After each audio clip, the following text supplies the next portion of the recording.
Welcome to another installment of the Dirty Overhaul Rock Show. I am Dirty Dave. Sitting across from me, as always, is Willie Fisterbottom. Yes, he just might. And in our studios. And finally, everybody's been asking for this guy. We finally got him. Usually we could have grabbed him at a show, but we finally got him in the studio. I had to go pick him up at the airport, but he's finally here. Mr. Chris Lesnick in the studio. Chris, say hello. I flew in from L.A. Hell yeah. Boy, your arms tired. Lower Alabama. Yeah. Lower Archdale. I was down in Archdale, yeah, Lower Archdale. Lower Alabama. Well, Chris, we know the reason we ask you to come in is because a lot of the people, they just get to see your talent on stage and how your back's always hurting from carrying the rest of us. Yeah. Well, now we get to hear some of the stuff that we've been privy to for years, some of the stories. Behind the scenes. Yeah. That we've heard over and over and over. I haven't got to hear all of them. Jimmy's heard them, but I haven't. But let's just start with, in the beginning, Chris, you're from Orlando, Florida. Orlando, Florida. And how in the heck did you get to North Carolina? DJing, actually. I had a deal with Warner Brothers in St. Louis, and it was a performing contract, and I was out there for a year and a half, and then got a record contract, and then got dropped miserably. Oh. And they said I was too big to be a front man. I was singing. I wasn't playing drums. Now, did they mean from the waist down or just? Yes. No, they meant from the ego. The ego was too big, is what it was. Stature. Oh my God! The ego was too big. Don't fuck with me again. No, and it crushed my feelings actually. So I was heading back to Orlando driving, and I drove through Memphis, and my friend was a great DJ at a strip club, and I stayed with him for a couple of days, and which. A day with him is more like a week to most people. Right. Yeah, because we were notoriously doing things that you shouldn't do over and over again. Okay. Playing video games. Yeah, all night long and all day long. 24-hour clubs, which you can go from one club to the next. To the next. So, it was New Year's Eve, and about 10 minutes till, and I had walked into the club, and the manager came to me and said, "You got to help me. Marty is unbelievably messed up out of his brain." And I walked in, there was dead silence. There's 700 people in a strip club, 3-story tall. Wow. Gigantic, beautiful girls everywhere. And there's silence, and then I hear, "What bitch is supposed to be on stage right now?" I said, "I think Marty's had too much to drink." So I ran up to the DJ booth, and he pushed me to the side and pushed the owner aside, who's a gangster. And I got on the mic, and I went, "Wow." And the rest was stupidity there. That was your first DJ gig? Yeah, it was my first DJing gig. And how old were you? This is 96. Oh, okay. So do the math. I was 22. Okay. No. So I went to. I spent a week there. Do you think I'm cute? Do you think I'm funny? I took a week there, and the owner told me I could have any club I wanted to. And wow. And he had a club in Greensboro. And I hadn't been in Greensboro since back in the 80s when I opened up for Taylor Dane, and we had been touring with an old band, and it was a great city. So I said, I'd like to go there. And that was 2 weeks before the Super Bowl, 96, Steelers and the Cowboys. Ooh, one of my favorites. Yeah, and DJ'd at Tiffany's Cabaret for a couple of years, and was coming out of Kmart on Bridgeford Parkway. And Ian Bartholomew was a bass player. The legend, we know. Yes, right. From... later, Jimmy and I played with a huge-ass racket, but he plays with a few bands now. Yeah, Morehead City. Recently more rock. Yeah. He was walking out of Kmart, and I walked up to him, and I said, "Ian." And last time he had seen me, I was, about 6 foot tall and 190 pounds. Twisted Steel and Sex Appeal. Now so it had been a couple of years. Yes, it had been a couple of years. Now I'm 6'3". No shit. Yeah, 6'3" and 260 at the time, and hair a lot longer than I had back then. And he looked at me. He goes, I said, "Hey, Ian." He's like, "Hey." I'm like, "It's me, Chris." And he's like, "Oh yeah." And he thought he just knew me from. I must have known him from his band, The Racket. I was like, "It's Chris from the band." He goes, "Yeah, well, yeah. You've seen the band?" I'm like, "No, dumbass. I played with you in 83. And he looked at me and he dropped all his groceries. He had 2 hands full of groceries, and in the middle of Kmart, he dropped everything. He's like, and looked like he was about, the bread. Yeah, he was about to have a heart attack. And I was like, how you doing, man? And he's like, oh my God, we hadn't seen each other in, I don't know, 15 years. Damn. At least, because we ran into each other one time in somewhere in Daytona Beach or somewhere playing with somebody. And he said, yeah, he's got a band. He played with Jimmy. They're called The Racket. And he goes, our singers had a problem with doing things, drugs and whatever, not showing up for gigs. No, I have no idea what he's talking about. Oh, yeah. And I was going to ask who it was, but never mind. They loved him, but he just couldn't. He couldn't stay to gig. He couldn't show up for the gigs. And I said, well, when you guys jamming on, I like to come over. I don't play drums anymore. I hadn't touched a pair of sticks in almost 3 years. I just all I was doing was singing, and then after that, I didn't want to do anything. And I showed up to their practice on what was it, Blue Unicorn, yeah. Took a little LSD, yeah, because their singer had been doing drugs. Okay. They didn't want to deal with him anymore, so they got me instead. Okay. Hey, Upgrade. Yeah, so I came into practice and was pretty much tripping watching these guys as walls are breathing and all this. You thought they were a lot better than what they actually yes, were. I thought they were. Man, these guys are like fogheads. No. That's the thing. When you're at a Grateful Dead concert, what's the one guy say to the other when the acid wore off? These guys suck. Yeah. And you heard it here first. Yeah. Anyway, the drummer, Steve McCall, a good drummer. He was I think he was scared of me at the time. Really? Okay. And as most drummers are. All right, I am too. But I sang like 2 songs. They were like, "Would you be our singer?" I'm like, "Yeah, cool." And then I joined the band. Cool deal. And then that band led to us still. Yeah, well, you. we went through We went through 6 drummers. We were drummers come and go like you couldn't believe. Oh yeah. But Jimmy said he has a band that plays all the time. But I've been DJing at the club and making a lot of money. And we took care of that. Yeah. So chop that off. There's the French benefits too. Yeah. And no, she wasn't from French, but she could kiss French. Oh yeah. But her girlfriend was. Hey, well. you'll be here all week. Hey. That was My wife is dead. Yeah, that was another whole story where I got then met a girl and got married. And she worked at the club and we had a beautiful baby together. Oh yeah. But which that didn't is ruin in the my studio life. tonight. When I ruined the band. Hi. Yeah, my daughter's with us today. Good. And when I ruined the life is when I pretty much quit the band and then joined this band. Yeah. And what, 10 or 11 years later, we're still ruining your life. Oh my goodness. Somebody came up to me just last night and they said, "Yeah, I know the drummer in your band. Is Mike something?" And I went, "No, No, that's been long. And she said, "Well," I said, "His name is Chris." And she's like, "Well, how long has he been with you?" I was like 10, 12 years. What? You need to get closer.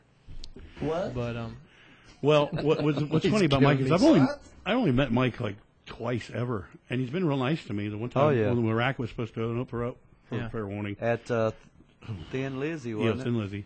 Yeah. And everyone, and he got mad because he didn't something about his drum set. So he didn't want to play after we'd already got over there. But the funny thing is, the first time I ever met Chris, man, he was a dick, man. I mean, I was like, Jimmy's like, I was like, man, he was like real rude to me. And Jimmy's like, just get to know him, man. You'll like him. And I'm glad I did. I mean, did that change? I can be a little abrasive. He was a diva, but he was definitely the best drummer I'd ever seen, especially in this era, best drummer I've ever played with, to be honest with you, or probably ever will. And one of the best vocalists. That's why, and he owns his own PA. We're like, get this guy now. Grab him. We love this guy. That's what's funny. A story about Ian, when I met Ian. Where is it? I'd been playing with a band that was one of the booking agents who was a huge booking agent back in the day, Earl Tennant. And we were in his pet band. And he was going to, when we broke up the band, he's like, I need a gig. And he called Phantasm Productions. And another guy had a lot of pull, and he said, I'm going to send you to this band. You don't have to audition. You just go show up. You play with these guys. I'm like, okay. Because at that point, I'd never even auditioned for anybody. I just got pulled from one band to another because that's how my career's been. Right. And I showed up in St. Petersburg, Florida. And I think it was St. Pete. Anyway, they're loading in. I show up, and Ian's like, "Yeah, we're tired of this drummer we had, man. He had all his gear and all this stuff, and he thought he was a diva, that kind of stuff." And I'm like, yeah. Well, they got the right guy. And then when Ian tells you the story, he's like, "So I helped Chris carry him carrying his drum set in, and I walk outside and I carry in a bass drum, and I walk outside and I see somebody else carrying a bass drum." And then I walk outside, and then somebody else is carrying in another bass drum. Whoa. I had 3 bass drums and a gong bass drum as well. 28 cymbals and nothing's changed. Yeah. Electronic drum set. I had the full near pert drum set. He's the only member of the band who has his own roadie. Yeah. Jimmy was talking about not too long ago, like some song like Stranglehold or something like that. He's like, I counted how many cymbal crashes, like 328 cymbal crashes. That it was supposed to be more of a. But nobody ever told Keith Moon how many cymbal crashes. Yeah. Well. Or how many times he fall off the back of the How many times he could pass out. Jimmy is cymbal sensitive. Yes. And I know why. Yeah, well, because I hit a bunch of them. What we're dealing with here is a complete lack of respect for the law. That's exactly right. What we have here. Well, we're going to take a quick break, and when we come back, we're going to find out Chris's first bands, how he got his start, some of his influences, and what he's into now, and how he got into the best job in the world. We found out a while ago. Influences. Yeah. His 10-year fair warning. Oh, what I'm under the influences. Oh, that's right. Well, that's another show. That's We will be right back. This is the Dirty Overhaul Rock Show. This portion of the Dirty Overhaul Rock Show is brought to you by Playboy Energy Drinks, a real and delicious, refreshing energy beverage, not like any other to hit the stores. The mixed ingredients that are in the energy drink cans will guarantee to satisfy your taste buds, give you energy like never before. Next time you're out and about, pick you up some Playboy Energy Drinks. And you can get more information by going to the playboyenergydrinks.org website. And now back to the Dirty Overhaul Rock Show.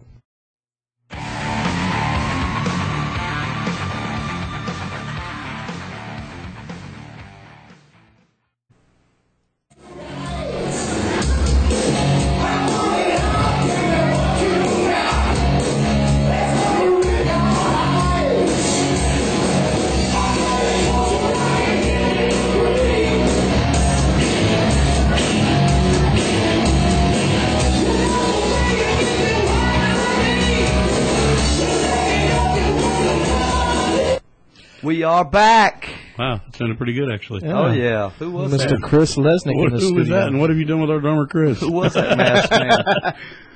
Oh, it's a funny thing. People always ask me, how can you sing and play at the same time?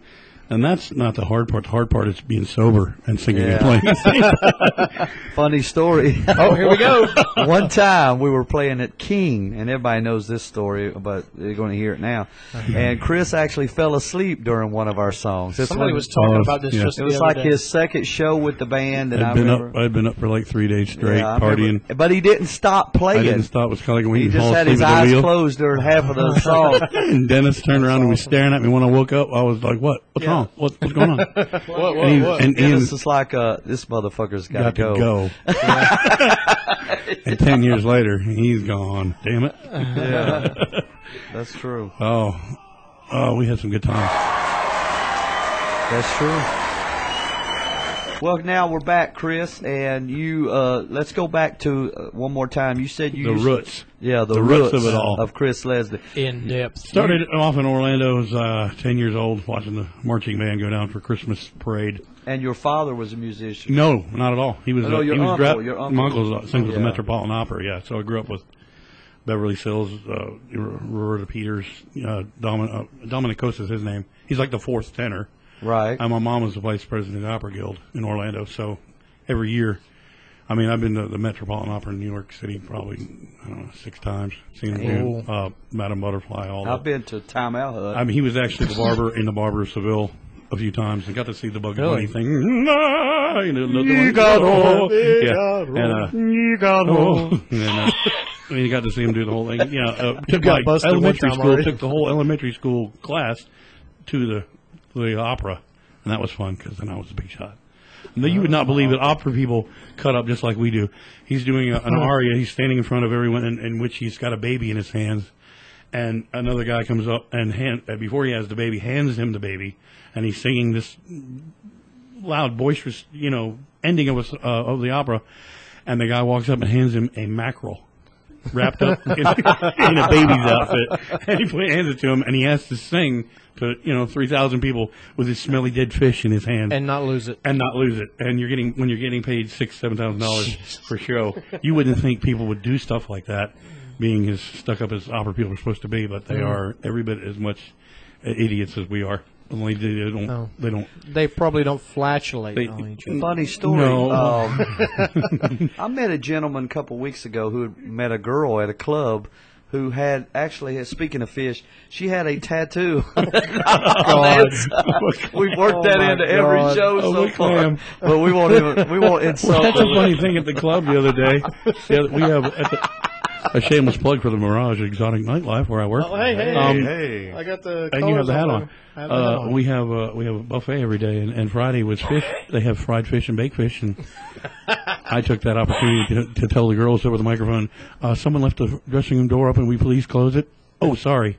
That's the buffet. That's the buffet. I smell fish. Hey, my father taught me at a young age. He said, if it smells like fish, it's a tasty dish. If it smells like cologne, leave it alone. It's delish. What about started off marching band. My birthday, watching the marching band go by, and they stopped right in front of us, and then they're playing, and the drums are going off, and I look at my mom and said, that is what I want to do. Yeah. So you wanted to be a drummer. Yeah, and I was at that. So they tried it. Yeah, well, the singing just happened because we couldn't ever find a singer. Right. And it started out. I guess the first song was, I think, it was "Free for All" by Ted Nugent. I saw it. I went to my first concert was '79 with Hoochie, a band from Tampa, Brownsville Station, the original Smoking Boys Room, Cheap Trick, then Aerosmith, then Ted Nugent for $7.50. That was a big bit. Wow. $7.50. I still have the ticket. What year? The ticket stub, yeah. 79. Wow. My first concert was 88, and I remember the T-shirts were $20, and I couldn't believe how expensive. I was like, it's 55 now. Yeah, but it was cool because it was the Tangerine Bowl in Orlando, and there was at least 60,000 people there.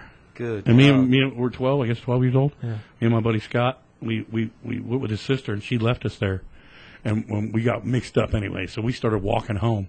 We can walk home. He's a big boy. I was a big boy. Right. 12-year-olds. We were both 165, 100 pounds. You know what I mean? We're like little men anyway. And we thought we were. Mm-hmm. Well, downtown Orlando, you have to walk straight through the ghetto. And we're just walking along like we don't. And it's now midnight, and we're like strolling through like all that. And then all of a sudden, noticed it was really dark. And I'm not talking about the outside. Oh, yeah. And luckily, she drove by. Man, we were in so much trouble. 12 years old. Anyway, so, the music thing started there. I went through the marching bands. My dad was a football player, huge athlete. He was drafted by the Steelers and the Pirates. Wow. And up from Pittsburgh, and my mom's from Philly. So it's the big Steelers fan thing. He played in the Tangerine Bowl against the Wolverines, and then tore his arm out of the socket and all that stuff, so he couldn't play anything. So he had no music. My parents made both sisters play piano. They didn't make me. I wish they would have, because I could write songs instead of listening to you guys telling you that right note's wrong. No, go up. No, no, that's the wrong one. You say that sucks. Yeah, well, but I just don't know notes. I know. Right. He looks over at me before we start and he goes, what key is this in? Yeah, what key is this in? What key is this? I have no clue. It's a C and it sucks because every child should learn how to play. At least. Yeah. That's special. Breakfast in me heart. Tonight we dine. Hell. That's right. I don't know. That had nothing to do with the story. I just wanted to do it. Interject that. Growing up, went through all the band stuff, marching band. I got a scholarship to go to Miami University. Wow. And FSU could have gone there, but I stayed at home. My dad was real ill with emphysema, So I wanted to stay there, and then I got the chance to play at Disney World when I was 15 years old. 15 years old, I was playing in a jazz band because I went from worst to first. In elementary school, you try out for band. If you make it, they said you're playing trumpet, and I said you're crazy. I'm playing drums. Well, if you don't make the drums, you don't make band at all. Wow. So I made last year. There were 10 drummers. I made the last. I was worst, and by the end of the year, I was first. Wow. I just kept practicing, drove my parents crazy. Come home. And just practice. That's all I did. And It's nice. And now we practice not at all. See, I put my time in early. Yeah, he put in all that practice. He got all that at the front end. It's kind of like one of them loans. You pay everything at the front end. And you get off like, once the house is paid for, there's no more. It's like a reverse mortgage thing now. So, but then and first year All-State and all that kind of stuff, and in college went to it was in the jazz band. Anyway, I played out there. I don't know how I got the gig. Somebody called somebody, and I just showed up, and it was a 3-piece jazz ensemble, keyboard, pianist, and a bass player, and me at the Laughing Kookaburra. Wow! Actually, it was called the Giraffe Lounge at first. Then it changed to the Laughing Kookaburra later at Lake Buena Vista. Because that's such a better name. Yeah, well, it's a jazz name.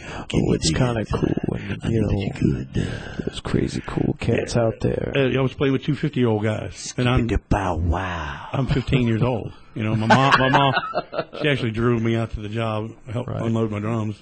Well, that's good. Yeah, my mom never did that. This is another story. When a keg party when I was in college, I was still when I graduated high school, I was 16 years old. Yeah. So I was getting gigs that are for older people. Anyway, I get that job, and I was making $350 a night. 15 years old, playing with 2 guys that are 50 years old. So where did all that money go? Oh yeah, impressing the little hoochies at high school. Yeah. Well, a couple years later, then in college, I go to the jazz band. Here I am, just turning 18, and you got guys that are 25 that have been playing forever. That are accomplished players, but they just didn't have the chops, man. Right. I sit down in front of them, and the guy comes out, the band director is the piano player that I played with at the Giraffe Lounge at Disney. So I went, wow, cool. I guess who knows who's going to be the #1 drummer now. And they were not happy because there was like 10 other guys there that were ready to play, and they've been put 2 years in already, and I come walking in. And the second day, I'm #1. So you never had any formal training? Oh yeah, that's all I had was formal training. I had Tommy Thomas, the drum instructor I had. I was the youngest drummer he ever took. He never took any teenagers at all, and I was 12. Okay. Because he saw that I was taking lessons at the Music Mart in Orlando. It's Val Caruso played with Benny Goodwin and a bunch of other guys, clarinet player, great. And his son was teaching me how to play drums, and he could see how much. Every day he would come in and see how much I was improving, and he said he must be putting in hours of practice because he saw how bad I was at first. And he actually came to my instructor Greg and said, "This kid looks like he really wants to play, and I'll if he wants to take lessons, I'll teach him." Cool. This guy taught Buddy Rich how to play. Ooh. Okay, he's 94. He was teaching me, and he's 94 years old. He came out with a book called Quad Rhythms. He can play in 4 different time signatures at the same time. Damn.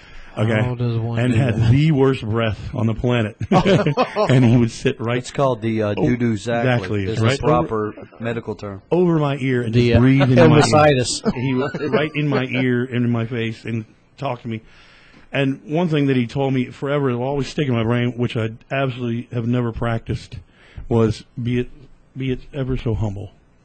Which is one thing that I am not. No. But Tommy Thomas was his name.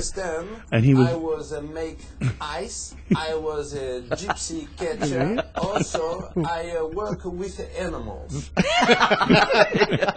We don't know what that means. Tremendous drummer, and wrote a book at 91 years old. Had it published, and he was that good.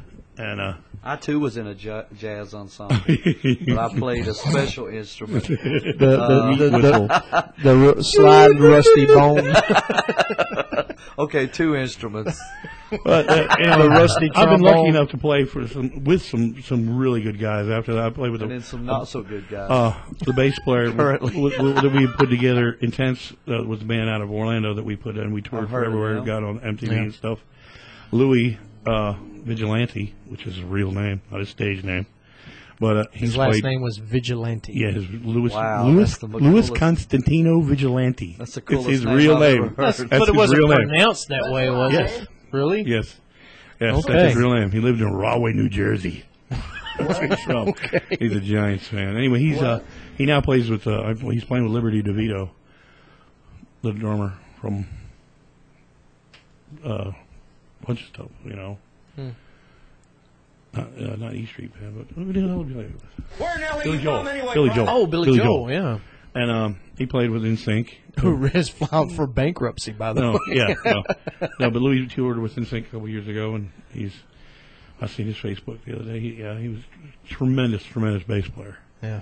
And Bobby Croft, bass player I played with, he owns a really nice studio up in Umatilla, which is north of Orlando, and he's just best friends with everybody in the world, man. I've been out partying with Lou Gramm.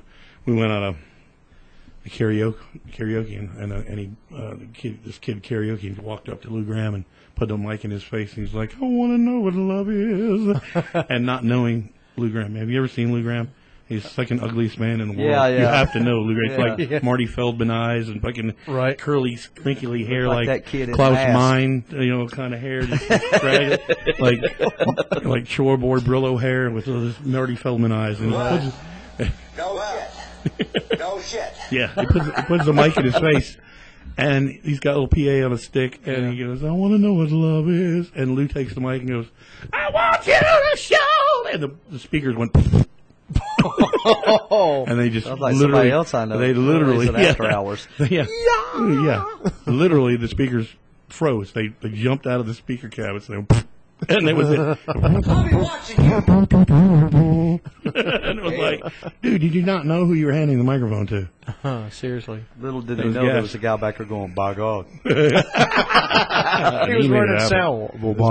Bobby Croft. Power amps. I mean, my biggest influences really my whole life growing up. I wanted to play like Neil Peart first. Everybody did, in that of my age.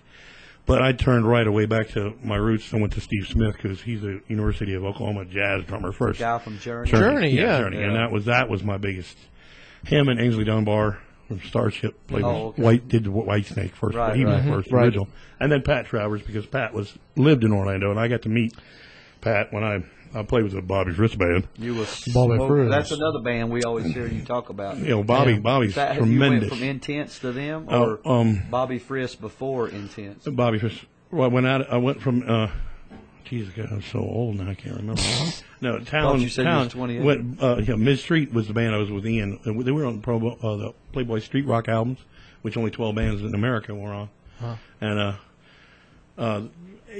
luckily, I hate to brag, but every band I've been in Florida was billed as the best new band. Right. And went from Mid Street, which we were a great band, and we played with everywhere.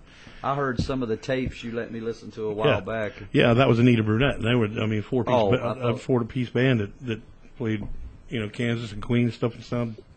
Proud of it. Oh yeah. A lot of times you do a board tape and you're not proud of it, but I got 4 or 5 songs on there, and I'm like, damn, I'll put that up against anybody, including the bands we're doing. Right. And it sounds that good. But I went from Bobby Friss, Bobby knew Pat real well. And I had just seen Pat Travers at the Rock Super Bowl 4, I think it was. Mm-hmm. Was Van Halen, Pat Travers, Van Halen, and Rolling Stones.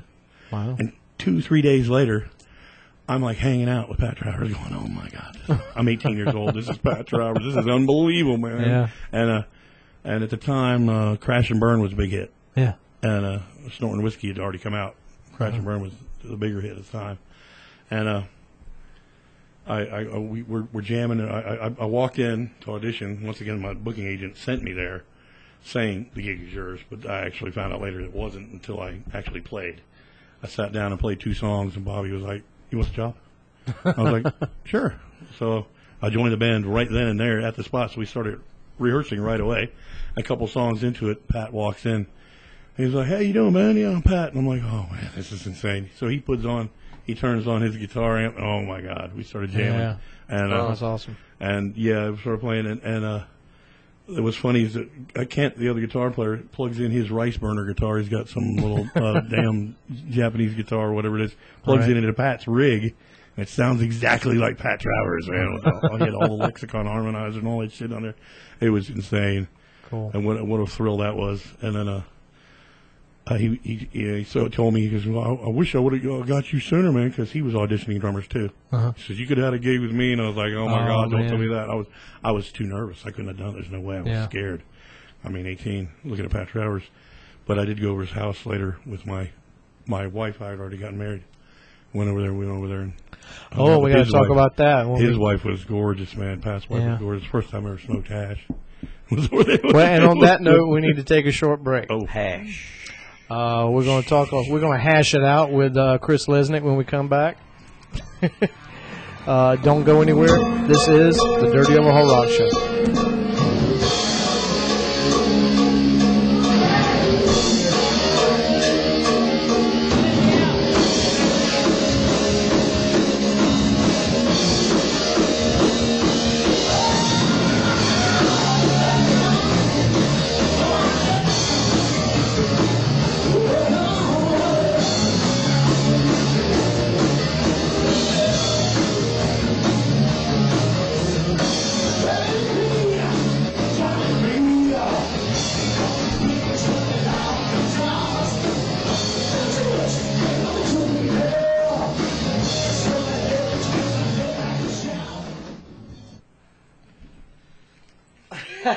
Yeah. I'm going through here putting in Chris Lesnick. Morning, guys. What's on the agenda? 9:27.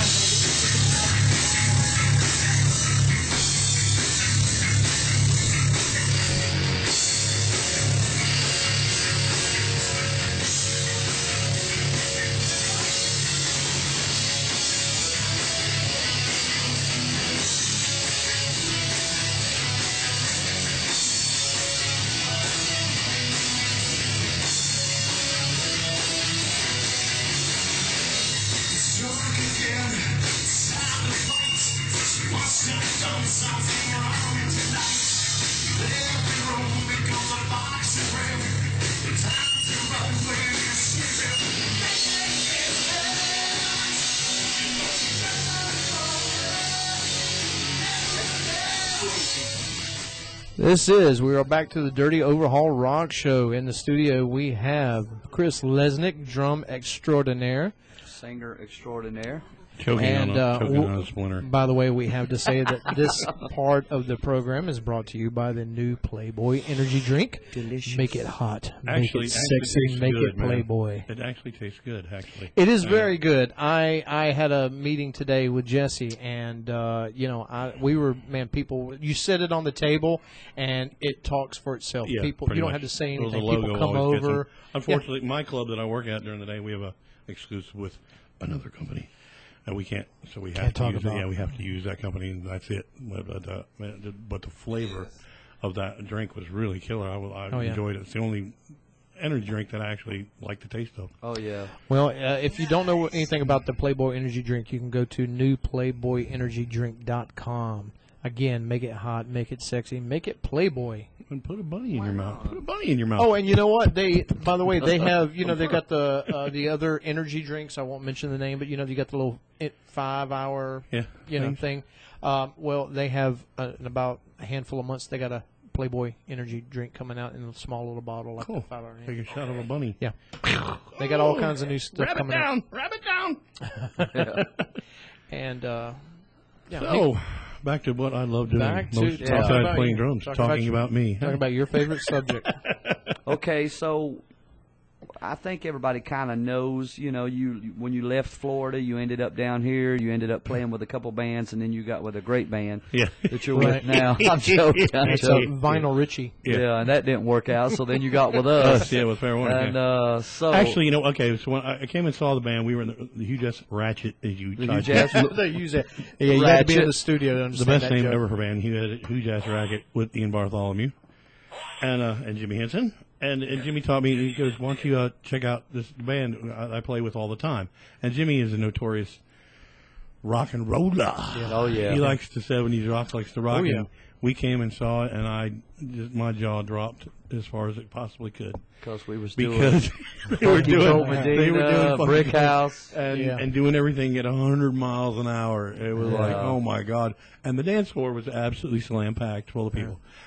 Came and saw him in Mebane, and there must have been 300 people, and 150 of them were on the dance floor, muscling each other, trying to get on the dance floor to dance. God, yeah. The dance to Casey and the Sunshine Band played really, really fast, and it was like. Shake, shake, shake. There was so much, but I saw the best front man that I've ever seen in my entire life. Now, that was when I was having surgery and Jackie was filling in. No. That was years later, but no. Yeah. Brian Hall. Oh, and you're also doing Drop the Bomb on Me. We counted 6 songs in a row that there was no guitar solo. Right. None. Zero. Really? I'm like, and you couldn't believe Jimmy did I was that. like, what is he doing with this band? They are just so cheesy. Yeah. But they were fun. They were I was like these guys. And now I just started watching Brian. Man, he was a great front man, just running all over the place, acting like a fool. I was like, man, if I was a front man. You always say that's back when I cared. Yeah, that's when you cared, because that's when you actually were just out there, just absolutely, and yeah. Did you run around with the ding-dongs? When I tried to front a band, I'm a big guy, and I look and I act a lot like Ronnie James Dio. Right. I have the big, over-exaggerated hand gestures and all the explaining the song to you as I'm singing it. You got the elf and if I call you on the phone, like what's his name? Say, I call you on the telephone. You actually put the hand up to the ear. That cheesy thing. I always do all that kind of crap. I stole some of that from you now. Oh yeah, but when you run around and act the way you do, that's the way I was like, man, if I was a front man for real, if I ever got a chance to do it again, that's how I'd do it. And I use a lot of your lines at work at the strip club. Yeah, you're not the only one. Yeah. And you don't get paid any residuals. Yeah. There's several other bands working the circuit. Well, Jimmy, right now. Oh yeah. But I've been playing for all these years, and I was like, man, I kind of got the itch to play again, especially with the racket. Another funny story. I got to tell you a quick story about the racket. We got Ben Sora plays, and we were playing for a Super Bowl party, not the Steelers. Damn it. Yeah. It was somebody else. Who cares? It's not them. Who cares, really? Right. And we're playing at some club in Winston-Salem. I forget the name of the place. Anyway, we load in our stuff. We got a hodgepodge PA because I didn't buy everything until a little bit later. That I had some of the stuff I had. We borrowed a pair of bass pins from a friend of mine, and one of the 15s blew. And Ben knew that we were going to have to take the money out of what we made to pay for it. It was $130. Maybe take what? $30 out of your own pocket? Right. Yeah. Well, this is bullshit, man. I'm tired. That's what so he quits. He's like, I quit, man. I quit. This is bullshit. We're not going to make any penny. We're not making no money. We'll do all this work for nothing. I said, well, can I go ahead and just rent your drum set from you? He's like, you can't play drums. Yeah. I said, yeah, let me borrow your sticks for a second. Yes, let me borrow your sticks for a second. And I sat down and did the sound check with 3 songs, and his set was left-handed. And I played it still. I played it anyway. The first time I saw you do that, we were playing at, where the hell was it? Plum Crazies, yeah. And you sat down behind the kit, and it was a left-handed kit. And somebody said, do you want to switch the kit out? And you said, no, it's fine. And you're like, you're a right-handed player, aren't you? And you were like, yeah, it's fine. And the guy had a look on his face like, yeah, right. And we played, I don't know how many songs. That's the day Brian almost died. Oh, God, from heat stroke. Heat stroke, yeah. But, it's always a good idea to wear long sleeve and a black shirt in July. Right, exactly. Yeah. But yeah, you nailed it. And picking cotton. Yeah. No, I tell that story all the time. I brag on you all the time. I was like, that's badass. It's like, see, in Intense, my singer was a drummer also. Not a really good one, but he could play a little bit. And he kept losing his voice. So the last show that we would play every night, I would sing and he'd play drums. He was left-handed. Sounds like Journey. So I would set up I bought it, but back then I was mad money. I had mad money back then. I bought another hi-hat and bought a double bass kit anyway. So before you know it, there was 2 hi-hats, 2 snare drums, 2 everything on stage on the same drum set. So you could just turn to the left and you'd be left-handed drummer, and nothing changed. You had a hi-hat right above the ride cymbal, hi-hat right above the ride cymbal. So it was both ways, And it was real easy, but so I actually for fun a lot of times I just play left-handed, and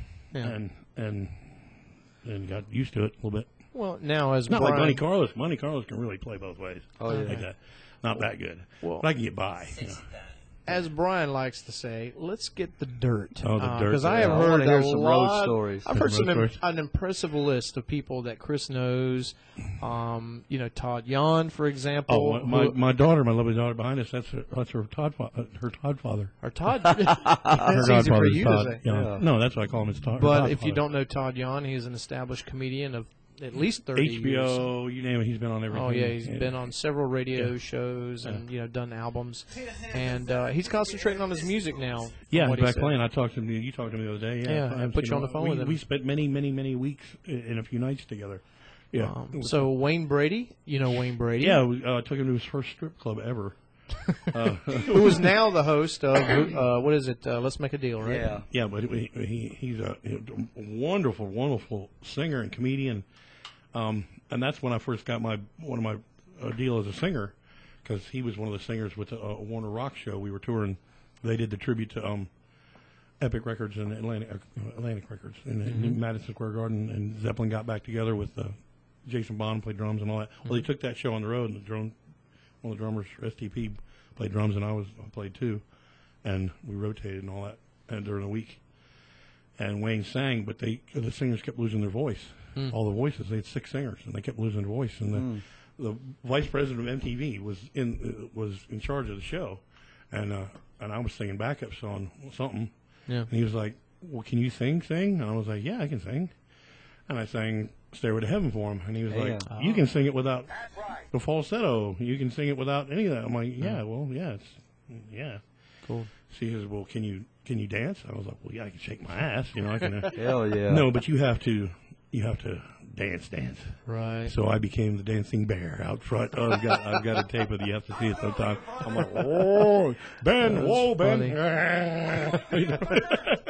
That's Grizzly Adams. Now you've told me a lot of stories about hanging out with all these different people, and Like the guy from Iron Maiden, didn't you? Or his I girlfriend? went to his. Well, yeah, that was the first time I did an unnamed substance down in Fort Lauderdale. Well, you were just a kid. Yeah, I was.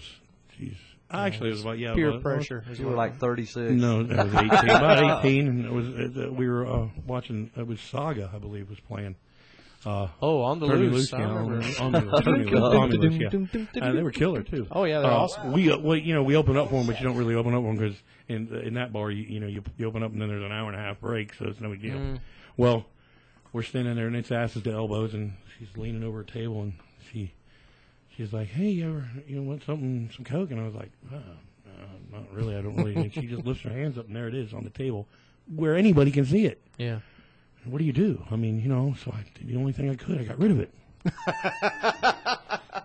Which, being the clean freak that you are, I didn't want to. I brushed it off the table with my nose. Shane showed me a picture the other day of some guy saying it was a Coke addict's perfect dream or something like that. He had like his Coke bag pouring onto a treadmill, and it was coming down. He's at the back like this. Well, I have to say, drugs are bad for you. They ruined my life a couple times. Which, by the way, the Dirty Overhaul Rock Show does not promote. So if you have it, bring them to the 1-800. We will get rid of them as soon as we're done. If you or a family member has a drug problem, please call this number 489-0152. We want your drugs. Is that your cell phone number? He just gave mine. So now every druggie. No, but if you want to get rid of them, give them to Dave. Do not condone the use. At least he didn't write it on the wall like he did with I can make fun of it because I've actually survived it, and that's the only reason why. What about but the drinking was the worst problem for me. I was going to say the story about Joey Belladonna. Oh, Joey, man, from Anthrax. They were recording their Among the Living album. Yeah, and we were in West Palm Beach playing at the Bowery, and my light man was his old light man in a band called Megaforce, which was a cover band, which I had it taped. Which Metallica was on in the early days. No, not the record label. The band was called Megaforce. Oh, the band Megaforce. But, Joey Zula was owned all that crap. Okay. But I have a tape of Joey singing Rush and Van Halen, and so it just sounds incredible. He does a cover band on the side, like he goes out and does small clubs. Oh, but dude, he's the most. He does Journey, and you wouldn't even believe. Listen, man, to this day, I jam with two people that have ever just absolutely just made me just drop my jaw, and one of them was Joey, and the other was you're welcome, Mickey Thomas. No, yeah, not you, Mickey Thomas. We're playing, and Mickey got up and sang Jane, and God, we did. Okay. Rick Nielsen. See, Rick Nielsen's dad and my uncle are best friends. From Cheap Trick, and they were playing. We opened up for them in Panama City. Yeah, I got up and jammed with them. Mm-hmm. That was really cool. Cool. That was a great show. I saw Cheap Trick one time, and my brother was like 4 years younger. And he's like, "Who are these guys?" And I was like, "It's Cheap Trick, man." Oh, the best show I ever did was we played at the band shell in Daytona Beach. It was us, then Mr. Mister, and then Hart. Intense was the band, and this was the second year that MTV was there.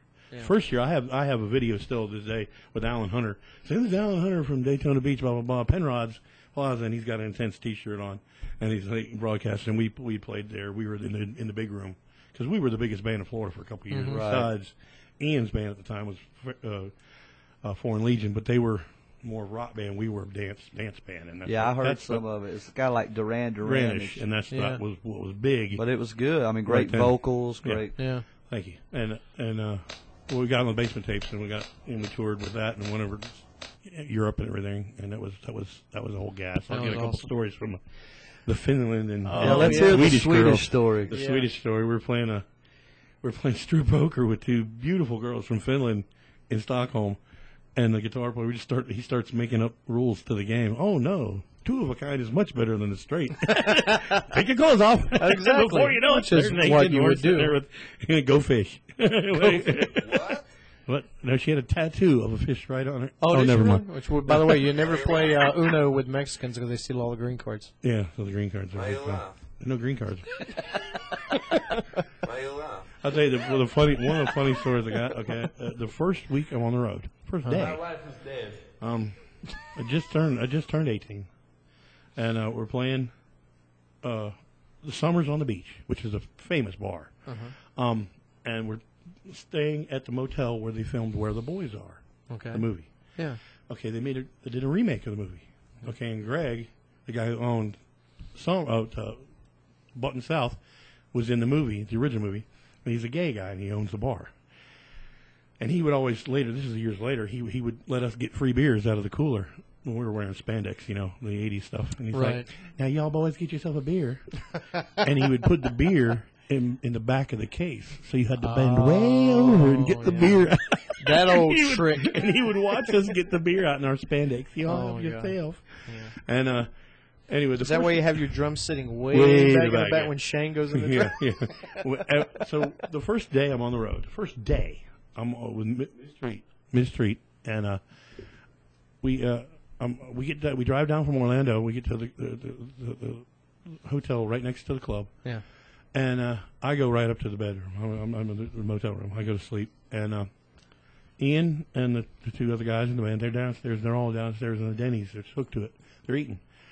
And it's probably about 5:30 in the morning. The phone rings. And I answer and I said, sir, this is the front desk. There's a fire. You're going to have to get out of your room. I'm like, Ian, shut up, man. So hang up the phone. A couple seconds later, ring. Oh, Ian, cut it out. And I hang up again. Third time it rings. Sir, this is not Ian. This is the front desk. And I hear screaming in the hallway. I'm like, oh, shit. The hotel's on fire. Okay, I've been in a band for a total of 2 hours, really, as time really goes, and there's a fire in the motel. So I go outside, and all the fire trucks are there and stuff, and it was. And I'm actually leading Ian's wife, our singer, through the hallway. I'm doing the whole putting my hand on the door thing, seeing as we go down. We're on the 6th floor. And then the smoke got me. Oh, Lord, on the Jesus 6th floor, and the smoke's getting thicker, and I'm putting my hand on the door to make sure that things aren't, doors getting hotter, and everything as we go down, and then it got cooler on the 3rd floor. I was like, okay, cool. we missed it, and the flyer was on the fourth. Then I ran He gutted out. out like I didn't grab no half the shoes floor. or nothing.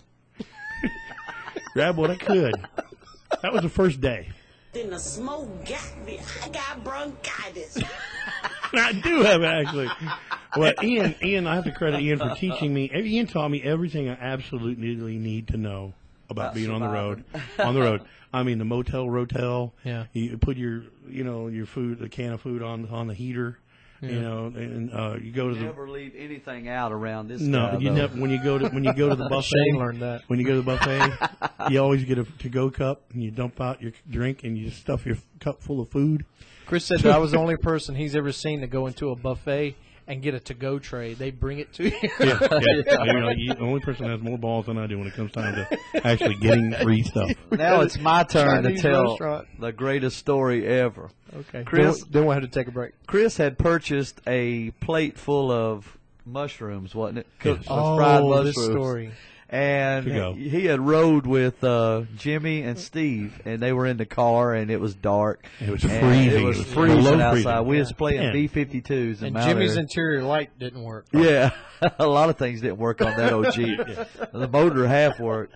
So they get halfway down the road, and they hear something in the back crumpling and cranking. And ended up, they had replaced Chris's mushrooms with gravel. And he was like, these son of a bitches are froze back there. and that's what happened to my teeth.